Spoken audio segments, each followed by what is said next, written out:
எல்லாருக்கும் வணக்கம். நான் தான் உங்கள் கௌதம்.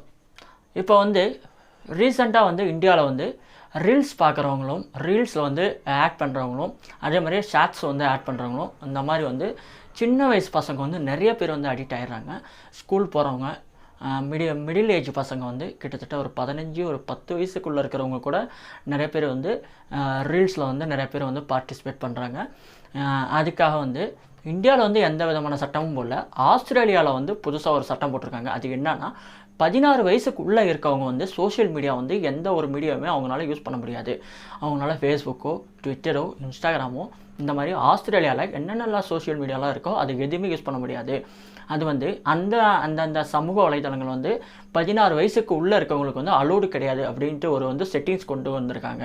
அது கவர்மெண்ட்டும் அப்ரூவ் பண்ணியிருக்கு. இதனால் அந்த பசங்களுக்கு ஃப்யூச்சரில் ஒரு நல்ல ஒரு வாழ்க்கை அமைகிறதுக்கான வாய்ப்புகள் இருக்குது. ஆஸ்திரேலியாவில் இருக்க சில்ட்ரன்ஸ் 16 வயசுக்குள்ளே இருக்கிறவங்களால சோஷியல் மீடியா யூஸ் பண்ண முடியாது. அவங்களால டிக்டாக்கோ இல்லை இன்ஸ்டாகிராமோ இல்லை ஃபேஸ்புக்கோ, ட்விட்டரோ, எக்ஸ் வலைத்தளமோ இந்த மாதிரி எதுவுமே அவங்களால யூஸ் பண்ண முடியாது. ட்விட்டரை தான் எக்ஸ் வலைத்தளம் மாற்றிட்டாங்கல்ல, சாரி. இப்போ அந்த மாதிரி எதுவுமே அவங்களால யூஸ் பண்ண முடியாது. ஏன் அப்படின்னா அவங்க அதுலேயே அவங்க மூழ்கி போயிடுறாங்க. அவங்களுடைய வருங்காலம் ரொம்ப கேள்விக்குறியாயிருச்சு. அப்படிங்கிறதுக்காக அந்த ஆஸ்திரேலியா கவர்மெண்ட் அந்த மாதிரி ஒரு சட்டம் கொண்டு வந்திருக்காங்க.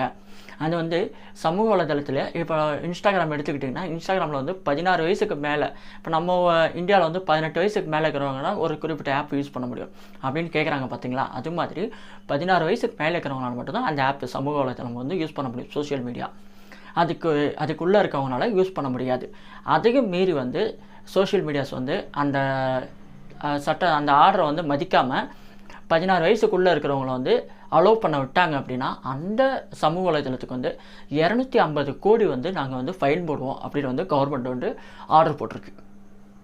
இதனால் அந்த ஆஸ்திரேலியாவில் இருக்க சில்ட்ரன்ஸ் ஃப்யூச்சர் ஒரு நல்ல ஒரு இது இருக்கும். ஏன்னா அவங்களுடைய படிப்புக்கும் இல்லை எக்ஸ்ட்ரா கரிக்குலர் ஆக்டிவிட்டீஸ்க்கும் அவங்களால டைம் ஸ்பெண்ட் பண்ண முடியும். மொபைல் யூஸ் பண்ண அவங்களுக்கு அனுமதி இல்லாதனால மற்ற விஷயங்களில் அவங்களால ஃபோக்கஸ் பண்ணுவாங்க. இதே மாதிரி நம்ம இந்தியாவிலும் கொண்டு வந்தால் ரொம்ப நல்லாயிருக்கும் அப்படின்னு நான் நினைக்கிறேன். அதை பற்றி நீங்கள் என்ன நினைக்கிறீங்க? கொண்டு வரலாமா வேண்டாமா அப்படிங்கிறது கீழே கமெண்ட் பண்ணுங்கள். மறக்காமல் நம்ம சேனல் சப்போர்ட் பண்ணி சப்ஸ்கிரைப் பண்ணுங்கள். கூட இருக்க பெல் ஐக்கானை கிளிக் பண்ணுங்கள். அப்போ தான் நான் போடுற எல்லா வீடியோவும் உங்களுக்கு உடனுக்குடன் நோட்டிஃபிகேஷன் வரும்.